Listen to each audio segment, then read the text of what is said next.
All right, welcome to the Retro Game Club Podcast, Season 3, Episode 34, which is also Episode 106. I am Rob, and with me is someone who had to rebrand is Hugh. That's right. I will now be known as Meta Johnson. Is that what they're going by? Meta? Meta, yep. Meta, okay. That's how you deal with years of bad PR? Pretty much, yeah. Yeah, I feel like there were other companies that did that, but I can't think of anything right now. Well, I mean, Philip Morris is probably the best example, right? What were they before, or what are they now? Well, they were Philip Morris, and then they became like Altria something? Something that sounds like not a cigarette company. Like Happy Time Health Company or something? Yeah, something like that. So what's been going on? No, it's been, let's see, we had Halloween, I guess. So my Halloween games this year, I played through Doki Doki Literature Club, which actually is like a horror game. Mm-hmm. I don't really know if it's for everyone.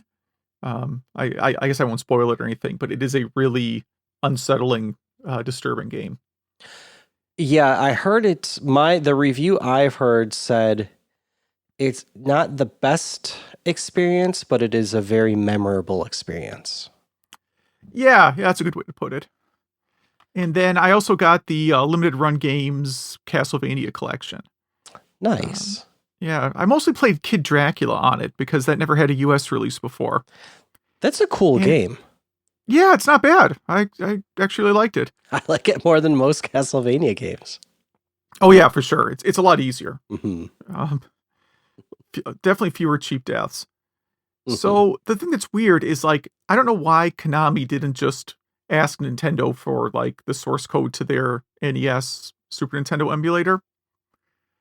Because the one Konami's using, like the way save states and stuff works is just kind of awkward compared to what Nintendo does. And it doesn't have like a good rewind feature. Huh, weird. I'm trying to think what the Sega Genesis collection seemed pretty good in terms of those features, but it's been a while since I played it or used those features. Yeah. I mean, ultimately, Nintendo probably forked some open source project to build theirs. Probably.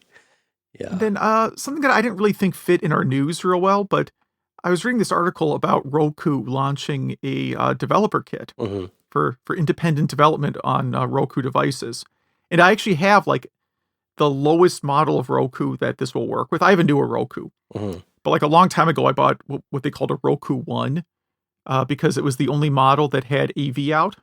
So I could like connect it to a Commodore monitor or whatever.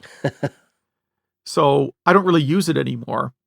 But it does work with this SDK that they recently released. So I'm at least tempted to try something on it. And I'm kind of curious how long before someone gets Doom running on the Roku now. I think you should do that. I'm not going to do that. There's no chance I'm going to do that. Yeah, I saw this article too. Yeah, and I saved it on my phone to kind of flip through. It seems pretty cool because, I mean, there's a lot of stuff you could do. Yeah. I mean, again, you don't have a controller unless you count the remote, so gaming is kind of impractical. But it really looks like the idea is to come up with other types of streaming channels. Like, I guess if you, I don't know what, maybe I could figure out how to port Real Player to it or something. I don't think they released the source code to Real Player. Yeah. Or like, RetroArch or something to it. Yeah, it's just you wouldn't be able to play. Like you could maybe port an emulator that played movies back. Speedrun movies, that kind of stuff. Maybe you could do that.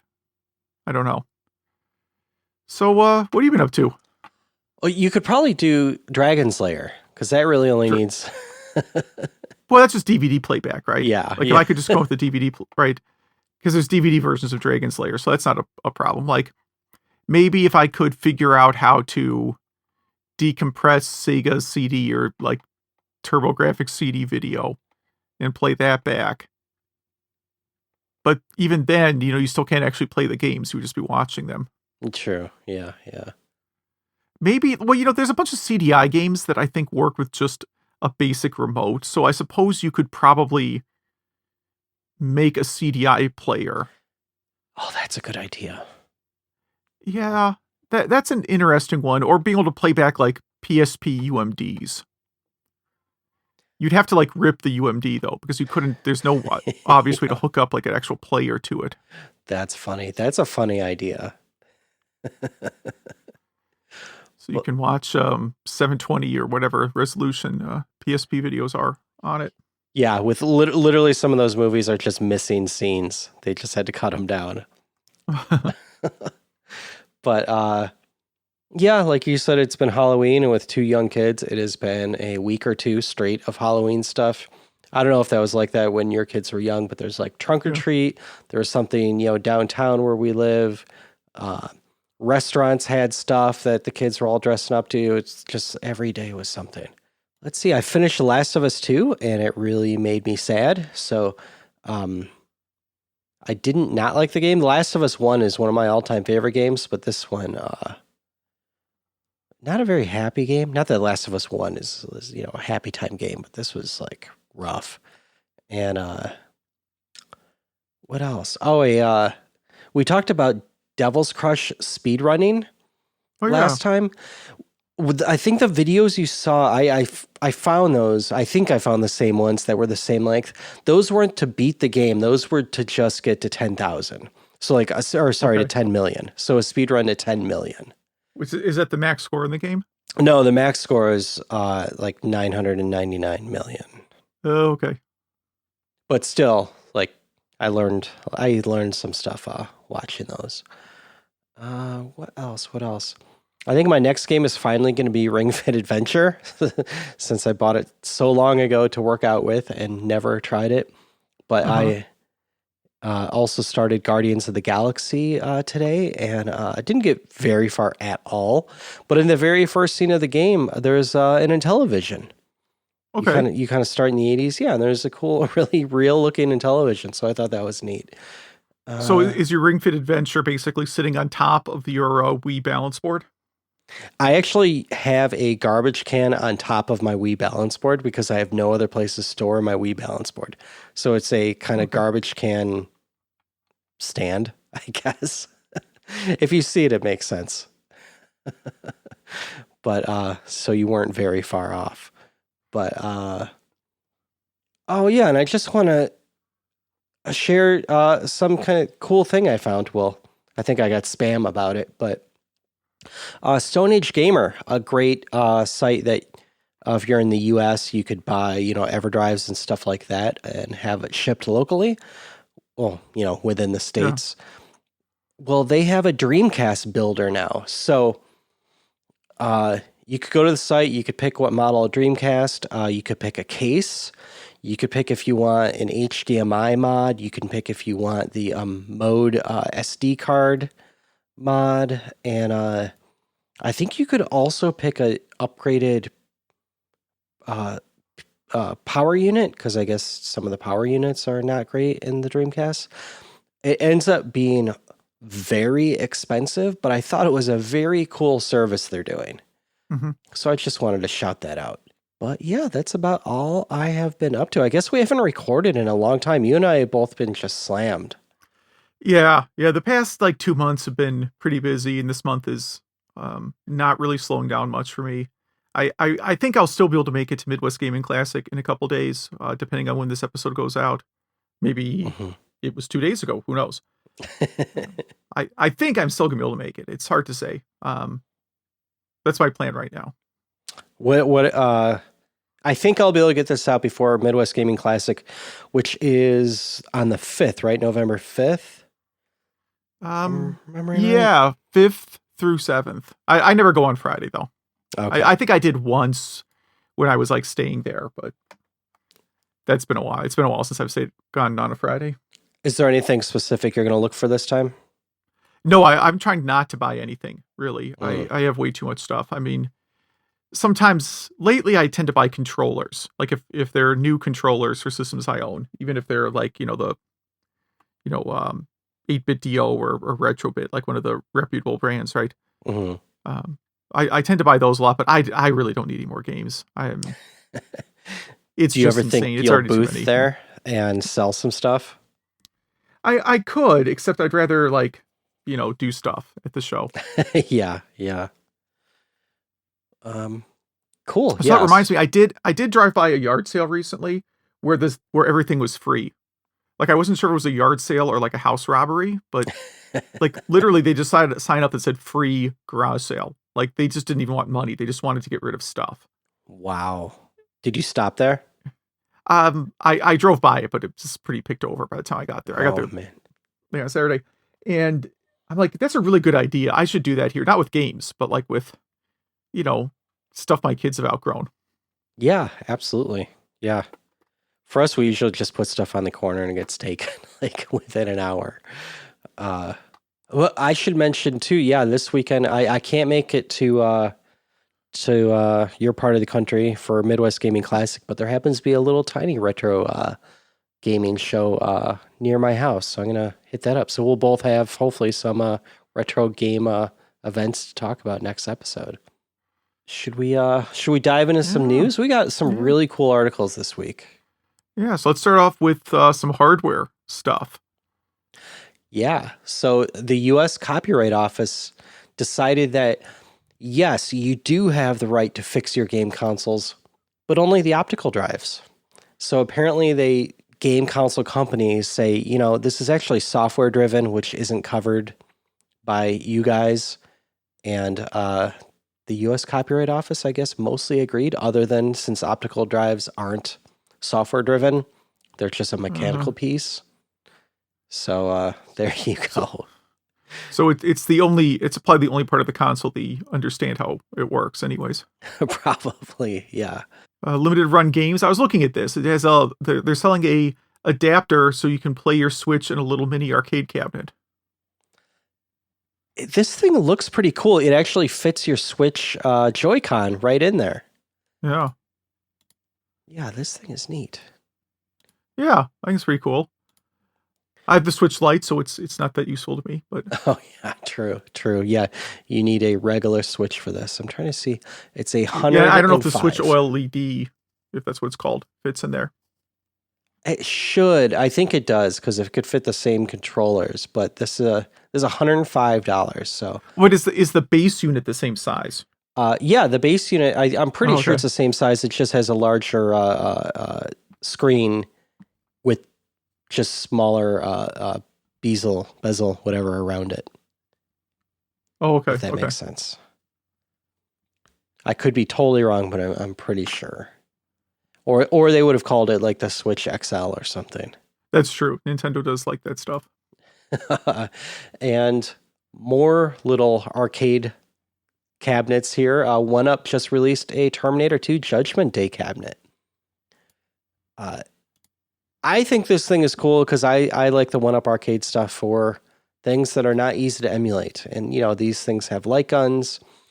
I would not play this game in 2-player because you would be spooning player number 2. Yeah, you got to be very close. Yeah, but what do you think about the Terminator 2 game? Have you ever played that one in the arcade? No, I played the home version. It's all right. I'm trying to see what else is on here. Usually they have more than one game, but this looks like it is just Terminator 2, nothing else. I think it is, yeah. What was it ported to? I can't even remember.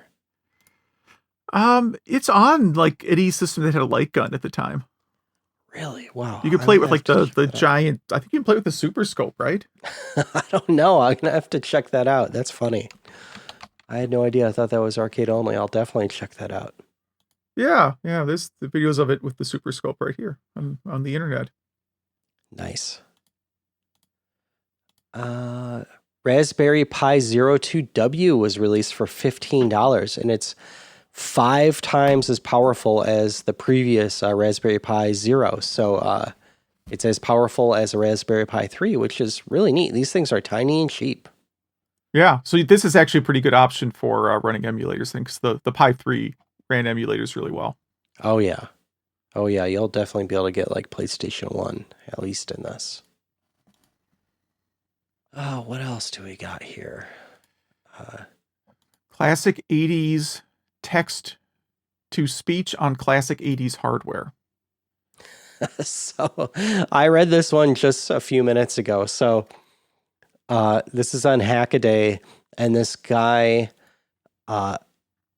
ported, I don't know if you call it ported, translated this SAM code. It's software text to speech for a bunch of retro systems, like Apple II and C64. It's called SAM, but it was never for the VIC-20. So he rewrote it in C, so it was possible to run on the ESP8266 chip, which I don't know if that's what the VIC-20 had, but there you go. And this is it's kind of an interesting possible accessibility thing, because it looks like you can play some text adventures with speech now. Oh yeah, that's a great idea. That is cool.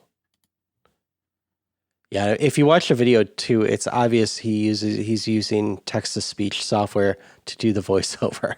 Not like 80s style, but like modern style. So I don't know if that was like him playing a joke or that's just how he makes his videos. But let's see. On Retro RGB, we have the Nitro DS emulator. So this is a video from the Modern Vintage Gamer that he just kind of really goes over the Nitro DS emulator. And so Nitro was the code name for the DS, and this was one of the dev kits that I think most people used, and it's just a really neat deep dive into it. It's a really strange looking device. Yeah, a lot of dev kits are just kind of like, brutalist style of, just being a box. Yeah, box with a very thick cable, but it allows you to play your DS games on big screens and stuff. So kind of neat. I wonder how much those go on eBay. I'm not going to look right now. But yeah. So moving on to like homebrew and ROM hacks and emulation and stuff. RetroArch 1.9.12. So yeah, now you could do 32X on Steam. I don't know why they didn't release that earlier. A lot of core updates and just a lot of quality of life improvements. So seems like a pretty good one that you'll want to update. And what do we got in ROM hacking news? We have a Zelda 2 ROM hack. Did you put this one up or did I? I did, because it looked really cool. So there's a video that goes along with this. It's called Zelda 2 Amida's Curse. I don't know if I pronounced the name right. But it's an entirely new game, basically built on Zelda 2. It's a ROM hack, and it's like has a total of 9 temples, has new towns, new graphic style, new songs, and then a lot of rebalancing to kind of make the game a little bit more fair, if that makes sense. Yeah. And there's a YouTube video for this thing. Yeah, they have the link here. It is really, really good. Oh, I'm gonna have to watch that. Did you download this?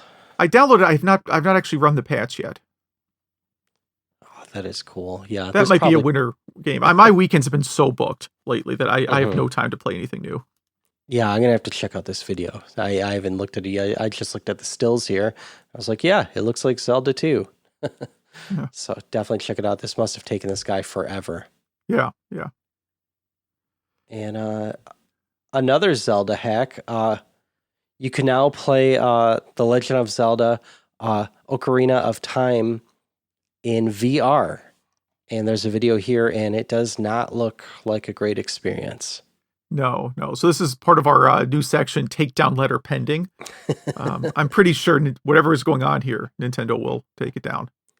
Yeah.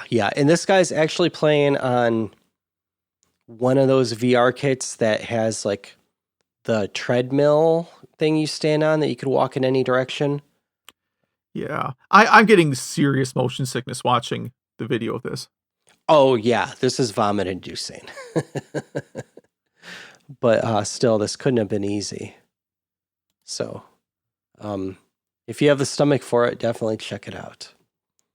And some other Last of Us conversations. Someone made a demake to make it work or look like PS1. And it really just looks like Metal Gear Solid. Yeah. But he did a great job. Yeah, it's too bad that'll get taken down. Yeah, it's very good. And then, let's see, a couple just random things. A game called Tray Bashers, which is a Luigi's Mansion inspired 2D game.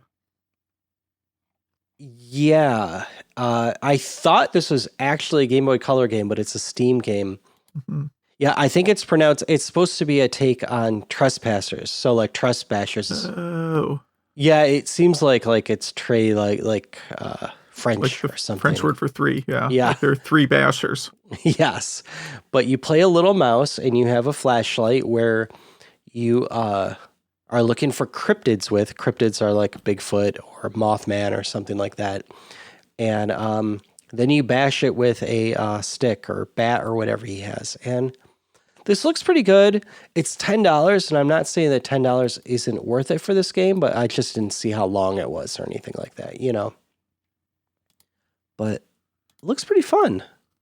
And then the unlicensed Dune game for Game Boy, which I forgot existed, is getting reworked to remove all the IP and turned into a new, just, I guess, desert exploration game. Space Desert. Yeah. Wow. I didn't know this was a thing that existed. Huh. So was it like an unreleased Dune game? Yeah. Huh. Interesting. I don't know if Dune was a hot thing like in the early 2000s. It was certainly not, but someone had I mean, I don't know. I've seen a lot of stuff that got released that was, well past its prime. Yeah. Yes, definitely. And that's all of our news. I think there was a lot of cool stories there. No Doom running on things stories, so I guess Doom doesn't run on anything this week. No, Roku soon enough though. Yeah, absolutely. Yeah. Well, what Game Club game did you play? What did I play? Oh, I played Simpsons Hit and Run. So that's kind of a fun game. Mm-hmm. Maybe it doesn't seem old enough for some people, but it's actually fairly old. And this is part of my sort of GameCube month celebration. So maybe our next episode will be the GameCube tribute episode. Who knows? It might be, yeah. Might be. But yeah, this is it's an interesting. What I like about it is the IP of The Simpsons. It seems to be frozen around like season 5 or 6. So I think the latest reference is maybe like season 9. So it's there wasn't a reference or vehicle or character that I didn't get. So it's obviously nothing made post like 2000 in the show. Most of the vehicles and characters and whatnot are from older episodes. And it's just kind of a fun game to poke around in. You run around, explore, look for all the hidden stuff on each level. It's follows the same formula as a Grand Theft Auto game, but it's a lot easier. I want to say through the entire course of the game, there's like one mission I could never complete. It was a race. And after you fail a couple of times, the game just lets you skip anyways. So if there's ever like a modern gen remake of this game, that would be like an instant purchase. But I'm sure the IP ownership situation is crazy, right? Oh yeah. Yeah, because someone bought all the Simpsons. Was it HBO or Fox? Disney has all the Simpsons. Disney did. Oh yeah, because they bought Fox.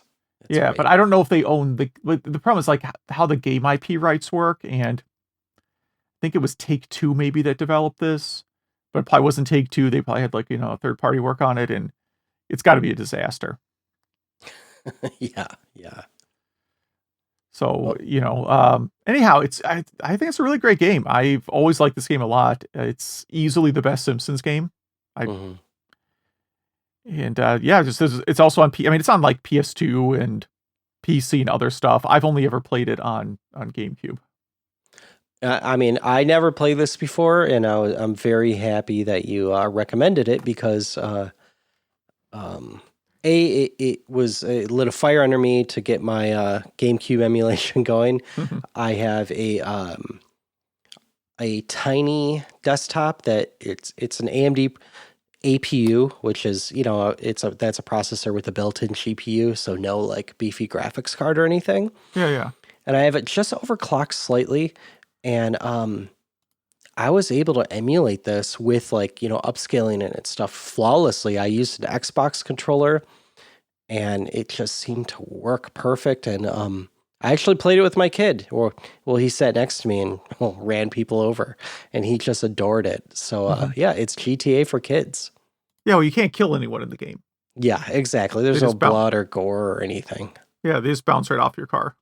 Yeah, yeah. But you do steal people's cars, or do they drive you around? I couldn't quite figure that out. So you don't kick them out of the car. Like, you're still in the car, but there's never a scene where like you're forcibly throwing someone out of their car. Dragging them out, yeah.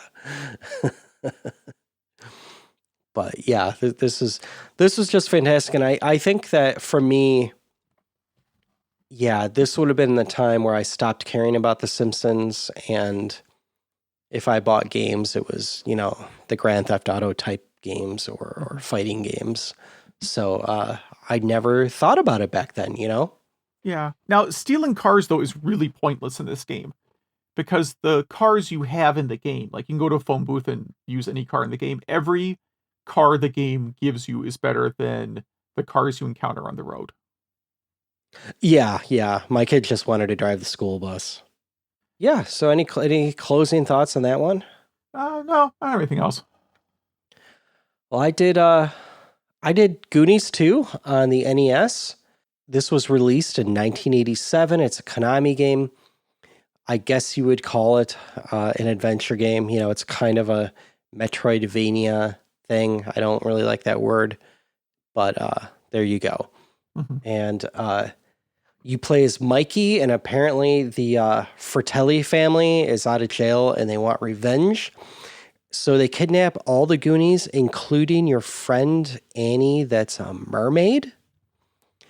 And and so this game has kind of two modes. The main mode, where they call it action mode, where it's a 2D platformer where you're fighting with like a yo-yo or a boomerang, and you could get upgrades, or kind of Castlevania-esque upgrades like bombs and stuff like that, and Molotov cocktails, and then you're all, and the Fratellis are searching for you. Then you don't really kill them; they just kind of fall over and are stunned when you get them, and then you enter a door, and you're kind of in a Shadowgate type mode, which they call adventure mode. Yeah, it looks like a Shadowgate or Wizardry or something like that, where you could punch a wall or find a key or go to a different area. So they're kind of like the warp zones, and that's where you also find your other Goonies and stuff. And this game is really strange because there was a Goonies 1 only released in Japan, and I'm almost positive it was released in America in arcades, like the Play Choice or Versus or something. Yeah, I remember seeing it. Yeah, I'm pretty sure they had it at the roller rink by my house when I was a kid. And I don't know about you, but if I ended up in a roller rink, I was pretty much just in the arcade part of it. Yeah, I couldn't skate. No. And so, but they decided to release Goonies 2 in America, and Goonies was so big here back then. The original Goonies would have sold great here, and it's a good game. So, kind of an anomaly. This game was rated really well. It definitely deserves it. I think it plays great. I think the jump and the fight mechanic are great. The music, is Cyndi Lauper. They did a great job, kind of chip tuning that. And I would say my only complaint is there's a part where you have to get an item that you need to beat the game, and the only way to get it is to find this old woman and then hit her 5 times for no reason, and they'd never explain why. She's not an enemy or anything like that, so I don't know if I would have figured that out back in the day. I do remember renting this one a lot, but I never did own it. What did you think about this one? Yeah, it's been a long time that I've seen this game and not played it. So I actually started by watching a walkthrough because I don't have the manual for the game and didn't really know what I was doing. Mhm. I realized I could just Google the manual, but whatever. So I would say if I had played this in the 1980s, I probably would have made a map for the game. Because there are tunnels and there are doors that take you to other parts of the map. Mhm. And Mhm. it seems like a pretty good kind of combination of action and exploration and really simple puzzle solving, although yeah, some of the puzzles are kind of weird. I probably would have liked it a lot better if I played it when it was new.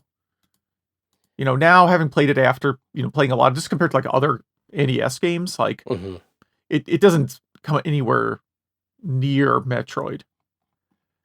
But I would argue I'll go ahead and say that I like it more than Star Tropics, which was a much later release. Mhm.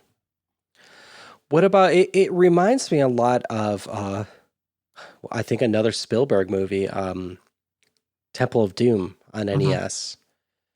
Would you say it's better or worse than that? I would say better. Yeah, I'd say they're close, but I would definitely agree with you. Because I'm one of the few people that actually likes the Temple of Doom game. I know a lot of people don't. Yeah, I'm thinking of the Angry Video Game Nerd review of it right now. Yeah, me too. But yeah, Although he could probably do this game. You know what I mean?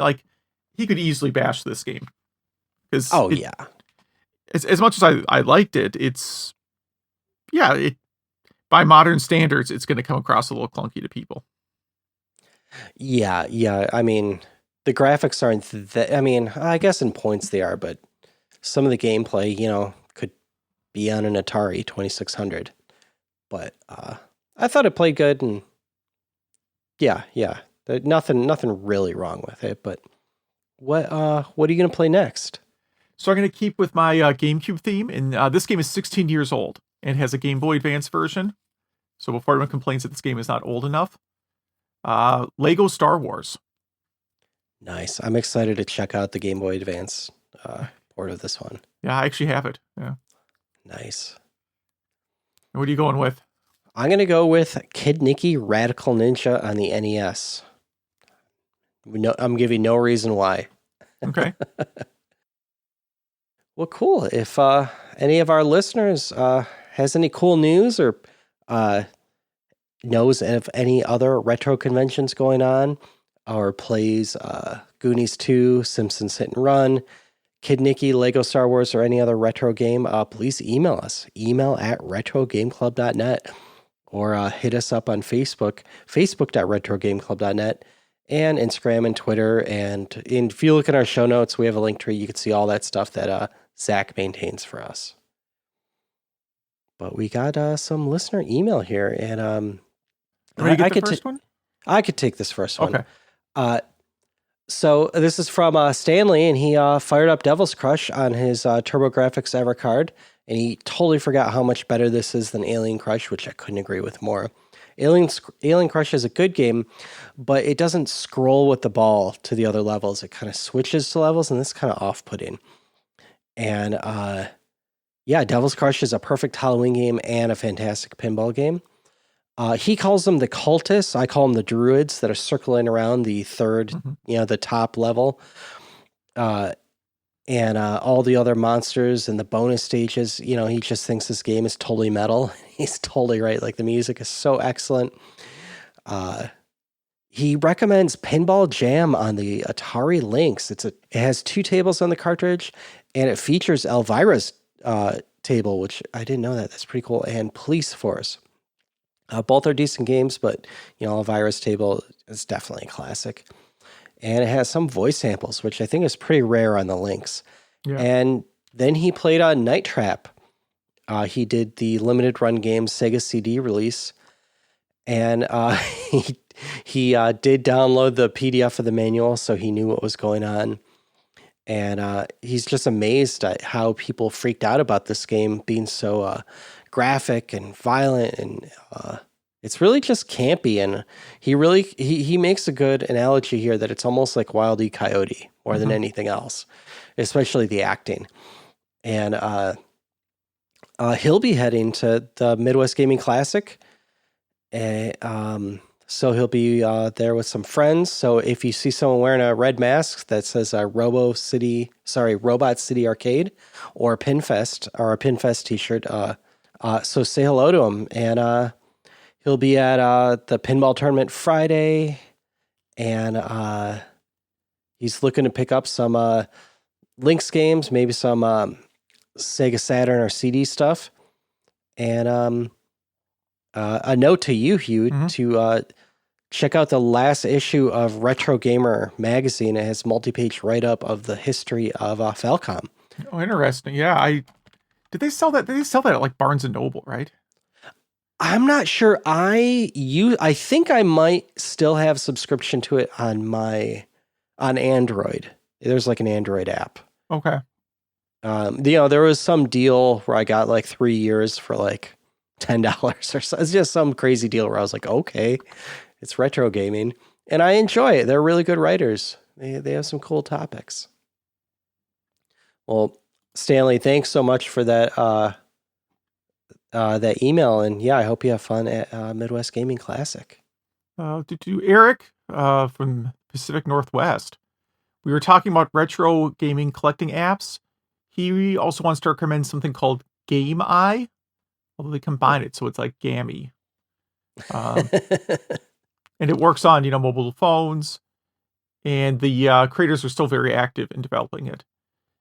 N64 memories. He convinced a buddy of his to trade his Genesis in some games toward buying a Nintendo 64.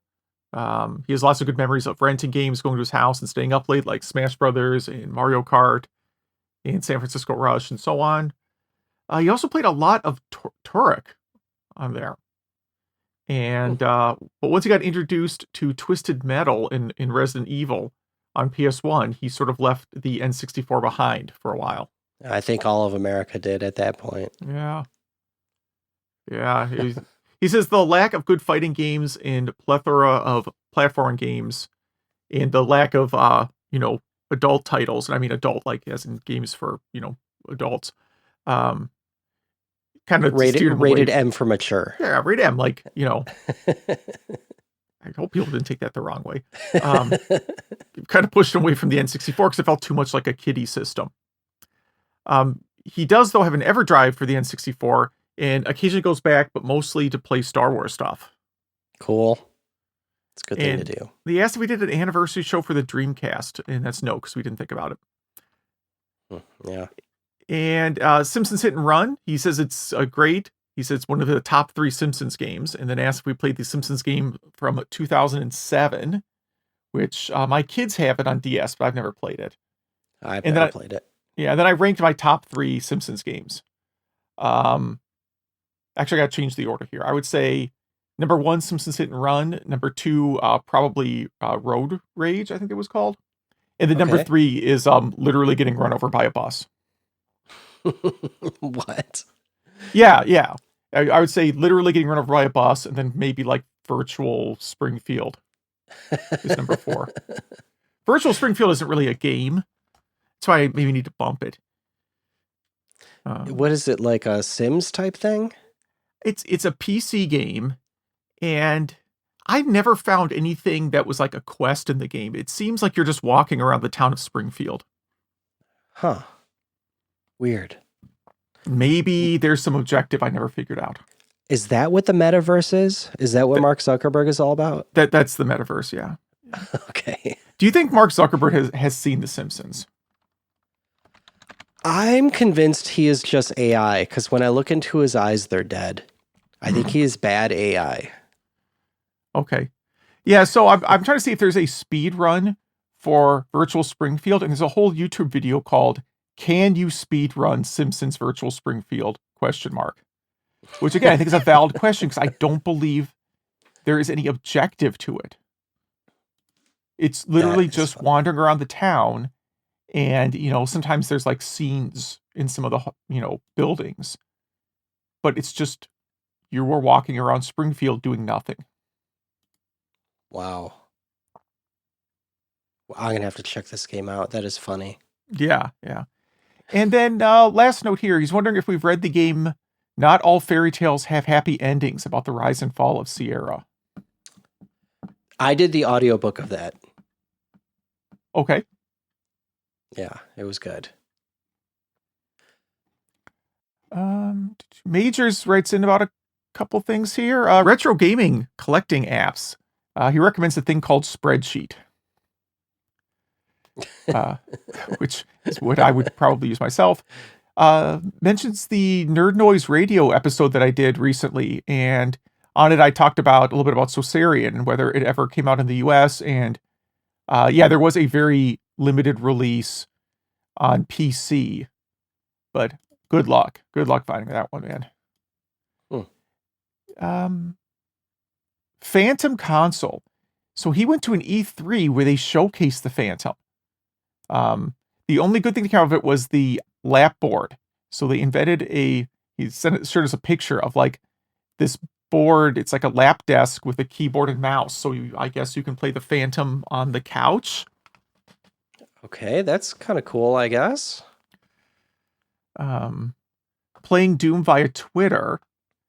At a previous MagFest, they had these milk crate sized boxes with a single button on top. It turned out that each button corresponded to a direction or button A and B on Game Boy that had Pokemon running.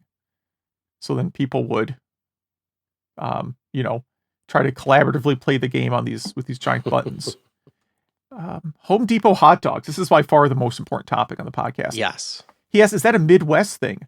Because in his area, they have sweet tea refill stations, which we definitely do not have.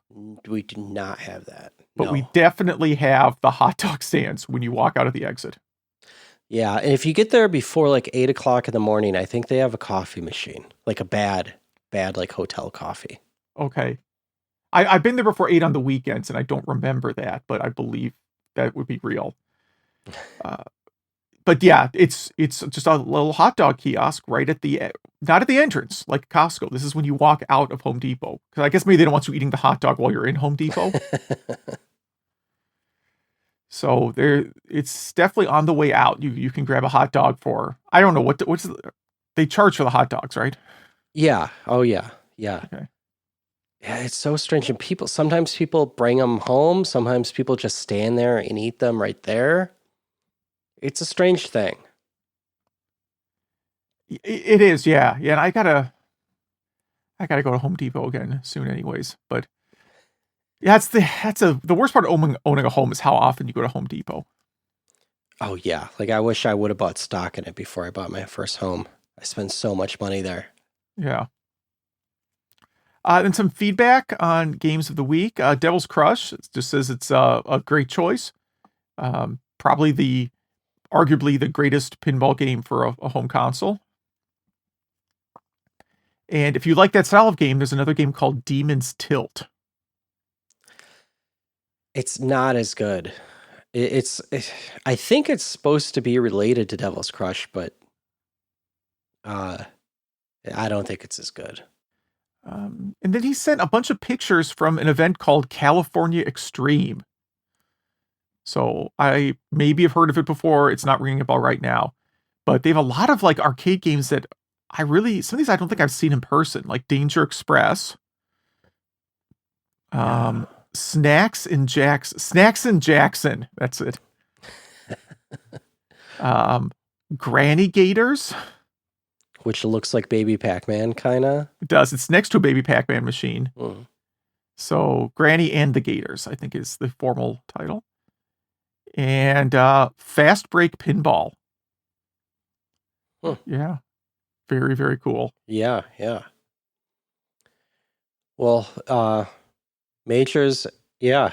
And Eric from Pacific Northwest, yeah, thank you. And I think we have one more here. Yeah, Ryan. No, two more. Two more, yeah. Look at that. Ryan says, yeah, we mentioned Simpsons Hit and Run at the last episode, and in true Simpsons fashion, he tested the kid-friendliness of this game. He tried running over Ralph Wiggum, and he just bounced back and giggled, which, yeah, it's, I think it's kid-safe, pretty much. The funniest guys to run over are the guys in the, like, Duff beer can costumes. Nice. Nate writes in to agree with our take on the Uncharted series. He said he recently played through all 4 games the same way I did, all 4 back to back.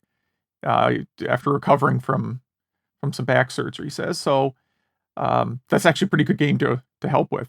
He says whenever he knows he's going to be laid out, he always tries to find a game that he can, or a series that he can play through kind of in a week or two. Yeah, this is a perfect one to get into. Yeah. I heard there's only one I haven't played, and it stars the two females in the game. I forget what it's called. It's not Uncharted. the Vita one, is it? No, it's on the PlayStations. Uncharted something. It doesn't have a number, but I heard it's fantastic. I'm sure it is. It's like a sidequel instead of a sequel. So if anyone needs some more Uncharted in their life, I plan on checking it out. I think you all should. Yeah, I mean, I got in the series so late that I clearly have missed some. So let's see. Drake's Fortune, Among Thieves, Golden Abyss. No, that's the Vita one. That's Vita, yeah. Fight for Fortune. No, that's a collectible card game. The Lost Legacy. That sounds right. I think it's Lost Legacy. Players control Chloe Fraser, who seeks the tusk of Ganesh in the western half of India with mercenary Nadine Ross. So this is not like the woman, the girlfriend character. These are side characters from the main story. Mm-hmm. Oh, well, how did I miss this here? Well, hold on. Let me Google this. How much is this game? I think I got it in some collection or some crazy PlayStation summer sale or something. It is on the PlayStation Store. It's only $19.99, and you can just buy it for $15.51 from Amazon right now. Although that's the international edition. Does that work? You can spend $1 more and get this greatest hits edition with red packaging. I mean, I would go for that one. Okay, hold on. We're not sponsored by Amazon. I'm going to click add to cart. $16.40. Not bad. For it. All right, well, if it's a 20-hour game, that seems pretty good. Oh, yeah. And yeah, you have the physical CD, so you can probably sell it for the same price if you wanted to. I'm not going to. Someday I'll probably go and play all. There's like a New Game Plus mode in these things. So I will someday New Game Plus all of them.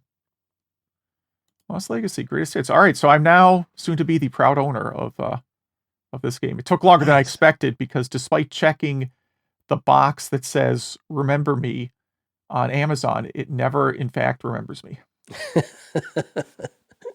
So also right now, Amazon is recommending to me the Grand Theft Auto trilogy for Switch, but I think you should get that on PS4 instead of Switch. What's your take on which system Grand Theft Auto trilogy you would get? I would totally get it on PS4. I think it's cool that you could have Grand Theft Auto on the go, but I don't think the Switch could handle that. Maybe get it on Steam and then eventually get a Steam Deck if you want it on the go.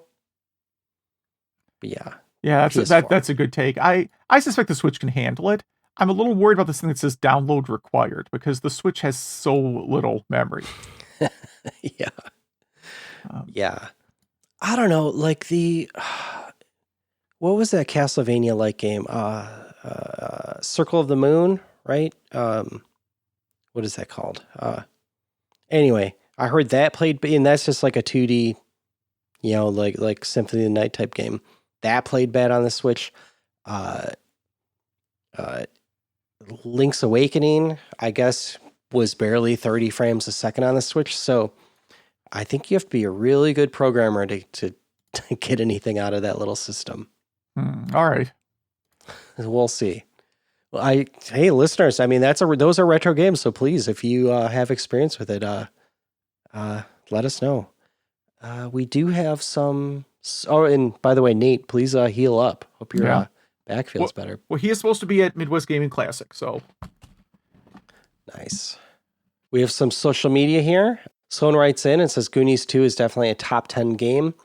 One of the first games he ever played and is one of the first images that comes to mind when the topic of video games comes up, and he loves the music. Yeah, it's definitely hard not to love that music. Yeah. And Someone else said Goonies 2 is one of the few games he ever solved, which, I mean, that's pretty impressive, I think. And he doesn't remember playing Simpsons Hit and Run or Simpsons Road Rage. If he calls correctly, they're basically the same game. And I don't know if I heard of Road Rage. No, Road Rage is a Crazy Taxi knockoff. So it does not have the kind of like overworld exploration that you get in Hit and Run. Okay. It's also not bad. I mean, if you like Crazy Taxi, it's the same game. Just with an IP with it. Right, without the Offspring songs. Yeah. That's funny. Someone else here says they loved Goonies as a kid, but couldn't get very far. Funny story, his brother's nickname is Chunk. He's had it since the film release, but it took years to beat. Tough game. And also wants to recommend a few go-to Halloween retro games. Fatal Frame 2, Silent Hill 2, Resident Evil 1, and Shadow of Destiny. I've never played a Fatal Frame game. I don't know anything about that one. I'll have to look into it. Well, cool. I think we're pretty much at the end. Thank you all so much for all the emails. There was a lot of emails, which we love, and all the social media feedback too. Please keep it coming. Email at retrogameclub.net or on Facebook. Just look at our link tree. And yeah, if we're a bit monotone this time, we both had really long weeks, so it actually does feel pretty good to think about or to talk about video games for a little bit. Yeah, it has been a very long couple of weeks. I don't want to go into it, man. It's been rough, but it will all be fine. Yeah, I'm hoping that, as we get closer to the holiday season, that everything going on in real life slows down a lot. Yeah, like you just need a day off. Yeah. Well, yeah, we don't know if, there's a chance we'll record one before the GameCube episode. Maybe not. So we'll just kind of see where the next week takes us. Yeah, absolutely. If you got any good GameCube memories or whatever, go ahead and, share. Email at retrogameclub.net. Yeah, that's a great idea. And yeah, the new Game Club games are Kid Niki, Radical Ninja, and Lego Star Wars, preferably on the GBA. And I think that wraps it up. Yeah, so thanks for listening.